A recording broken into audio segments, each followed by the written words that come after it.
is a big night here in Louisiana. The Governor General has entered the presidential ring.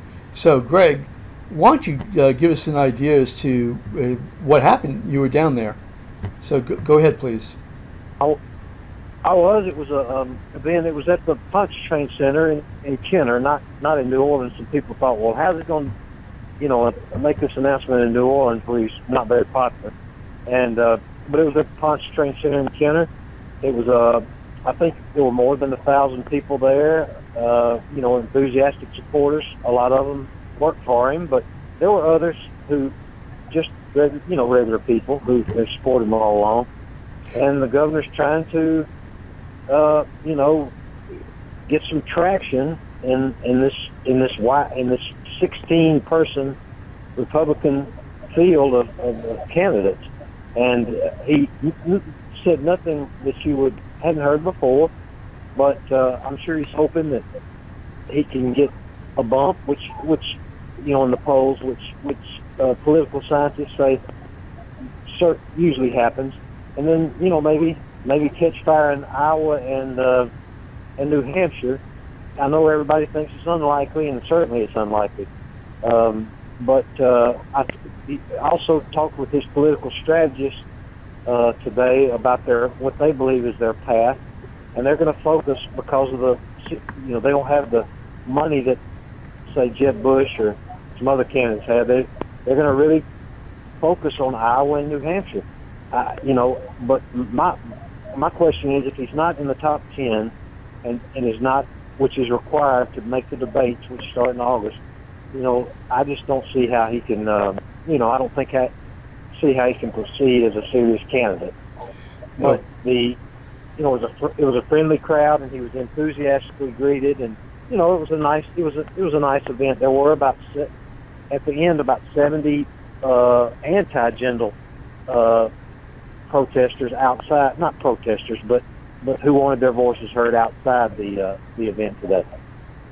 Okay, Jim, you had a chance to look at much of it on TV, at least over the internet, and you read some articles. What's your response, Jim, to what Greg has just said? That is that his handlers, I'm assuming you're talking about Timmy Teeple, is saying. Yes, Timmy and his campaign strat. I'm embarrassed now. I can't remember his name, but they had media access today. I'm sorry that I can't remember his name. Oh, don't worry. Okay. So anyway, Jim, please go ahead.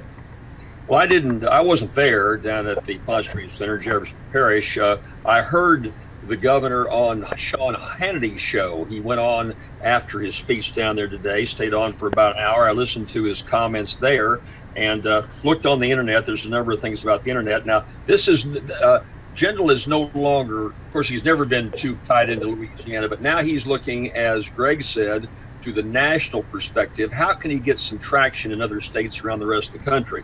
I've talked to a couple of people close to Jindal the last few days, and they felt like he was going to be a visionary, saying, listen, there's a lot of great things happening in Louisiana, rather in America, great people and some great ideas in the private sector. We just don't have political leadership, and put more of a positive note on it. And he didn't do that, from what I could see.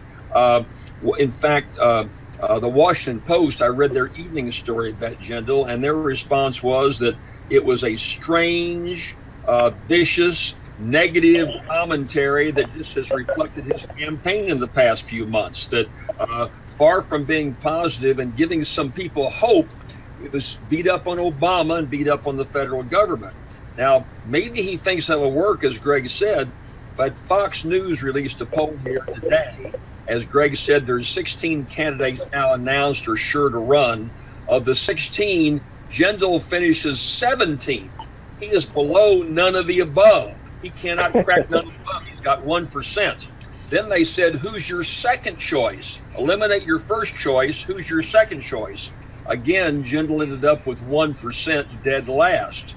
Now, I've seen these campaigns happen over many, many years. I'm an older guy. I'm not young like Greg and you, Steve.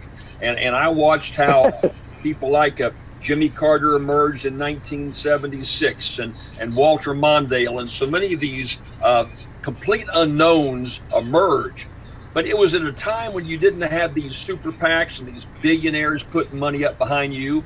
And Greg said it very well. Let's assume that Bobby Jindal was the best possible candidate, saying the right things. We loved him, and his positives in Louisiana were 85%. Let's just assume that for the argument. If that were the case, he doesn't have any big guns behind it. There's not been one major PAC or one major money guy gravitating to Jindal at this stage. They're all going to the top 5 or 6 candidates, from Scott Walker to Jeb Bush and Marco Rubio. And so without those big bucks, even in the best scenario, I don't think there's any room at all for Jindal to grow. Buddy Roemer found that out, our former Louisiana governor 4 years ago. So as I've said before, I think he's Don Quixote on his horse, joshing at windmills, and quite frankly, is not going to make any run. And that's not only my opinion, that's what the Fox News poll shows, and that's what reports I read the Washington Post show. That's what the national media seems to be saying right now.